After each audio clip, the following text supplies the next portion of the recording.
Welcome back again दोस्तों। इस video में मैं step by step new Thai BL series को एक्सप्लेन करने वाली हूँ। कहानी की शुरुआत हमारे फर्स्ट लीड कैरेक्टर से होती है, जिसका नाम है पाट, एक ऑफिस वर्कर। उसका मानना है कि काम हमारे लिए बहुत इम्पोर्टेंट होता है, हमारे प्रेजेंट और फ्यूचर दोनों के लिए। इसी से तो हमें पैसे मिलते हैं। इसी सोच के साथ बड़े ही लगन से मिस्टर पाट अपने ऑफिस के काम में लग गया। उसके एक कोवर्कर यिंग ने उसे बहुत ही प्यार से आवाजें दी, पर पाट ने तो अपने कान में हेडफोन ठूस कर रखे थे, तो बाहर की मीठी मीठी आवाज कहाँ से सुनाई देगी। सुनाई देगी तो बस बम फूटने की आवाज। ठीक यिंग ने वैसे ही आवाज दी है, तब जाकर पाट होश में आया। उसने थोड़ी एयरफोन की तारीफ की और ब्लेम भी एयरफोन पर ही डाल दिया।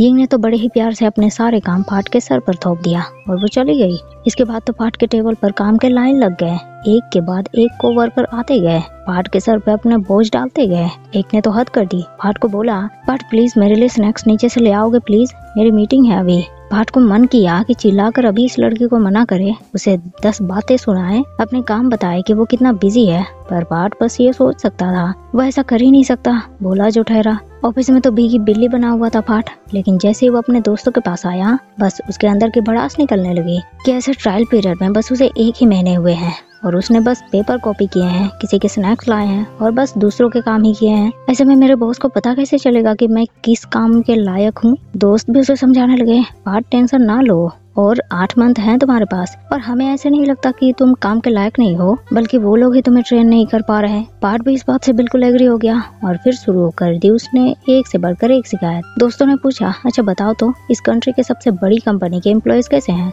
और पाट का तो मुंह ही उतर गया। इससे पहले शायद उसने किसी भी तरह के नमूनों को देखा ही नहीं था। उसने बताया, ऑफिस में ओल्ड और कामचोर लोगों का ग्रुप है, जो दिन भर कुछ काम करते तो है नहीं और दूसरों के बारे में गॉसिप करते रहते हैं। और एक नमूना तो अजीब है, उसे देखकर तो खून खोलता है मेरा। प्रेम, उसके बीवी हैं, बच्चे हैं, पर फिर भी वो दूसरे डिपार्टमेंट की लड़कियों के साथ फ्लर्ट करता रहता है, गंदे गंदे कमेंट्स करता है। दोस्तों को भी ये बात ठीक नहीं लगी। उन्होंने भी पाट को ये बात टॉलरेट करने से मना किया। पाट का भी यही मानना था, वैसे भी वो कितना ही टॉलरेट करेगा। पाट वापस ऑफिस आया। लिफ्ट में उसने न्यूज देखा, जो न्यू जनरेशन को प्रमोट करने की बात कर रहे थे। लेकिन जैसे ही लिफ्ट खुली, सामने ऑफिस कलीग यिंग खड़ी थी और बस पाट को देखते ही सबके हाथ से पान तो ऐसे ही जाग जाते हैं। यिंग ने उसे वापस स्नैक्स लाने के लिए भेज दिया और ना चाहते हुए भी बेचारे पाट को स्नैक्स लाने जाना पड़ा।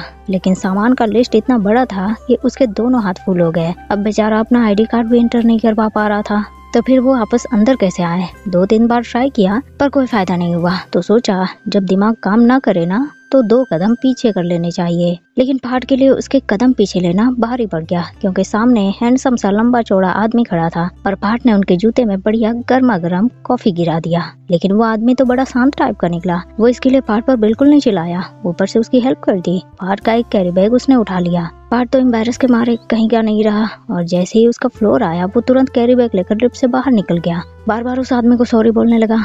आदमी ने लिफ्ट का बटन दबाया और ऊपर चला गया। पाट ने देखा लिफ्ट तो ऊपर चले जा रही है और रुका भी तो एग्जीक्यूटिव वाले फ्लोर पर।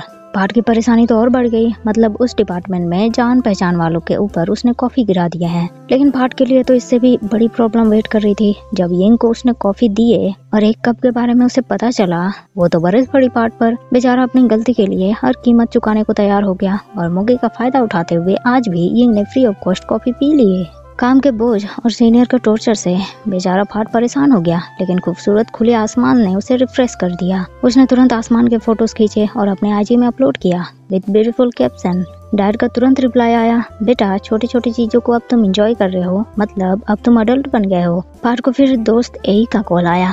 उसने पाट को पार्टी के लिए बुलाया। पाट ने पहले तो मना किया कि वर्क ओवरलोड है, पर फिर वो मान गया। आखिर उसे भी तो दोस्त को कुछ ब्रेकिंग न्यूज देनी है। वहाँ से फिर वो एज यूजुअल वो बेकरी में आया और वो लिफ्ट वाला आदमी फिर से उसे वहाँ दिख गया। पाट ने अपोलोजाइज के तौर पर उस आदमी को कॉफी ट्रीट देने की बात की, पर आदमी ने टाइम देखा और बोला, अभी तो वैसा टाइम नहीं है जो कि मैं सो जाऊंगा, मे बी नेक्स्ट टाइम। पाट ने फिर देखा जितने भी बेकरी में ब्रेड बचे थे उस आदमी सारे पैक करवा लिए। पाट को ये थोड़ा अजीब लगा। आदमी ने उसे बताया, यहाँ शॉप क्लोज होने के बाद बहुत सारे ब्रेड्स बच जाते हैं तो फेंका जाता है। वैसे अगर ब्रेड को फ्रिज में रखा जाए तो इसकी वैलिडिटी बढ़ा सकते हैं। तुम्हें चाहिए इनमें से। पार्ट ने ना किया, लेकिन इसके साथ ही उस आदमी के बारे में एक खासियत उसे पता चल गई। ये वो आदमी बहुत काइंड है।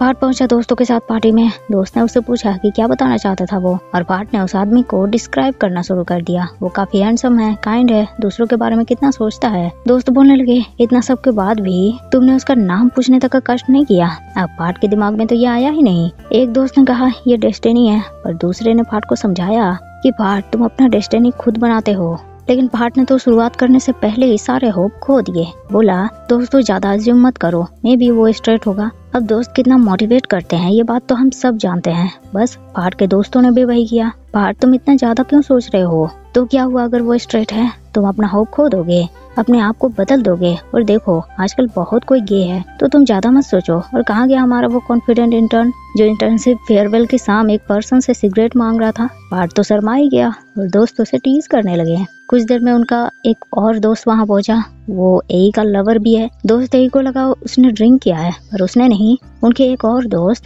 जाब ने ड्रिंक किया हुआ था। पार्टी के बीच भी पार्ट के सीनियर ने उसका पीछा नहीं छोड़ा। यिंग तो मैसेज करके पैसे ट्रांजैक्शन के रिसिप्ट मांगने लगी। पार्ट थोड़ा डिस्टर्ब हो गया, वो बाथरूम आ गया। बाथरूम के अंदर कोई बहुत जोर जोर से वॉमिट कर रहा था।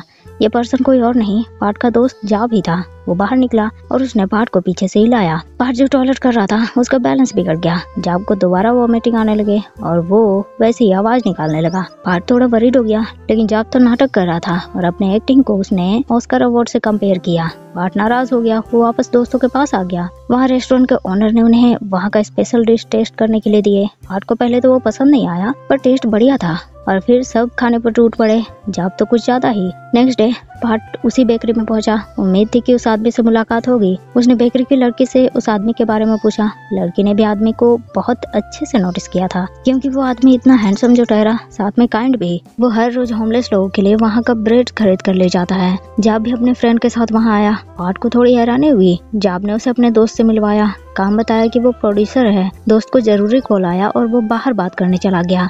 जाब ने पार्ट से पूछा कि वो यहाँ क्या कर रहा है, ब्रेक टाइम है क्या, या फिर उसका वर्क बहुत स्ट्रेसफुल है। पार्ट ने बात को स्माइल में टाल दिया। दोस्त वापस आया, उसने बताया कि उनके काम को कैंसिल कर दिया गया है। जाब थोड़ा दुखी हुआ और पार्ट को बाय बोलकर चला गया। लेकिन पार्ट की बुरी किस्मत, पता नहीं कब वहाँ के सारे ब्रेड्स को उस आदमी ने खरीद लिए थे और बेकरी खाली हो चुका था। तो आज के लिए बस इतना ही दोस्तों। आगे के पार्ट के लिए नेक्स्ट वीडियो का वेट कीजिए। तब तक के लिए थैंक यू, शुक्रिया, बाय बाय।